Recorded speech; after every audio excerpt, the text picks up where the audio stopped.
All right, safety fans, welcome back.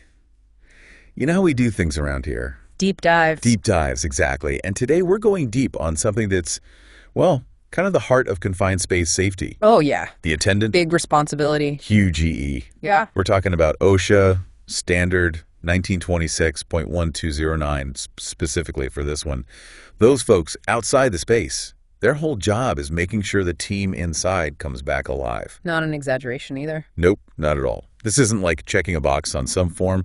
This is sharp focus, thinking on your feet, being the line between a job done right and, well, a tragedy. Exactly. And, 1926.1209, it really lays it all out. No room for guessing what the attendant's supposed to be doing. Okay, so let's get into it. How crucial is this role, really? It's almost like what the attendant's the guardian angel for the team, right? So I like that because, their only focus is on those people inside. No distractions, no multitasking, just watching, assessing, and ready to jump into action. No distractions. The standard's super clear on that. And it's not just like, oh, I know confined spaces are kind of dangerous.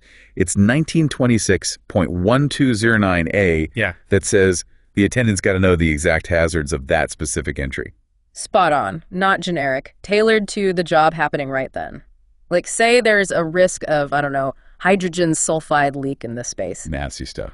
The attendant doesn't just know, okay, hydrogen sulfide, bad. They know the symptoms.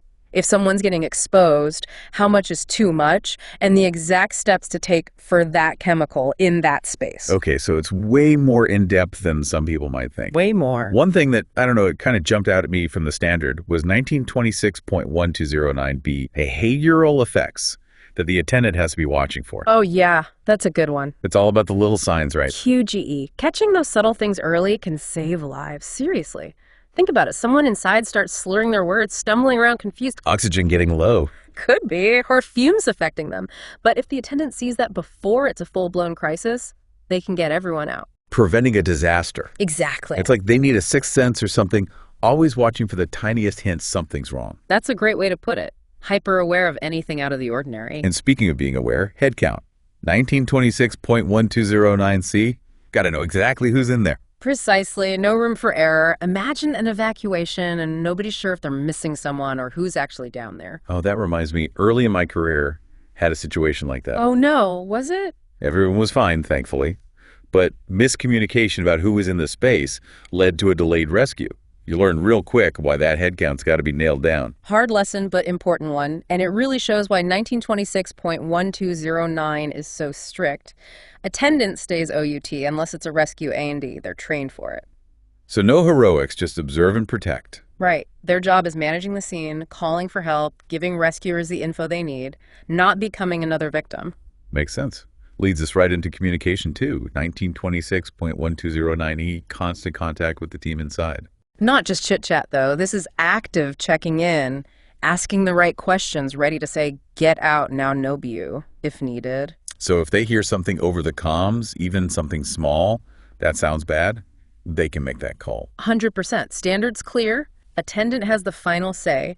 If they think it's unsafe, they order the evacuation, even if the team's saying they're fine. Wow, that is a lot of responsibility. It is. And 1926.1209, Edinburgh 9, STIRV, lists out those situations where it's immediate, everybody out. Good reminder for anyone working around these spaces. For sure. Let's see, prohibited condition, like someone starts welding when they shouldn't, that's an evacuation. Right. Those behavioral effects we talked about, evacuation. Danger from outside the space, evacuation. And if the attendant themselves can't do their job properly. Like they're injured or something. Exactly, evacuation. So it's not just what's inside, but anything around that could make it dangerous. Gotcha. So from bad to worse, 1926.1209 G is about calling for help, right? When you need a rescue team. This is where training and judgment are key. Knowing when to call, WHO to call, and giving them the right info so they can get in there fast. Minutes matter in these situations. Absolutely. And the attendant's got to be the calm one, even when things are going haywire. Which includes, unwanted visitors? 1926.1209H lays out what to do. Yep. Unauthorized people coming up to the space or getting inside. So the attendant's got to be like, security too, keeping the whole operation safe. Basically, it's about control, making sure nothing messes with the team's safety. Warn people off, order them out if they're already in, and tell the team, AMD the supervisor, ASAP. A lot to juggle. Then there's non-entry rescue, 1926.1209I, using retrieval equipment, but only in specific cases. Right, it's got to be part of the employer's written rescue plan. ND, the attendant, needs training on that specific equipment. Shows how you need those specific skills, even outside the space. Not just, oh, I'm generally good with safety stuff. Nope, got to be the right skills for that job. Yeah.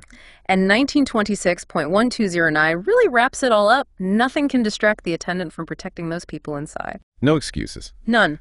Lives depend on it, plain and simple. Makes you think. This deep dive, really shows how important, complex the attendant's job is. Definitely. And for everyone listening, knowing this standard inside and out, you can make your job site safer. It's about looking out for each other, making sure everyone gets home. Couldn't agree more. So for all you folks out there, think about the confined space jobs you've been on where all these things in place. What would you do different now? Something to ponder, for sure. Yeah.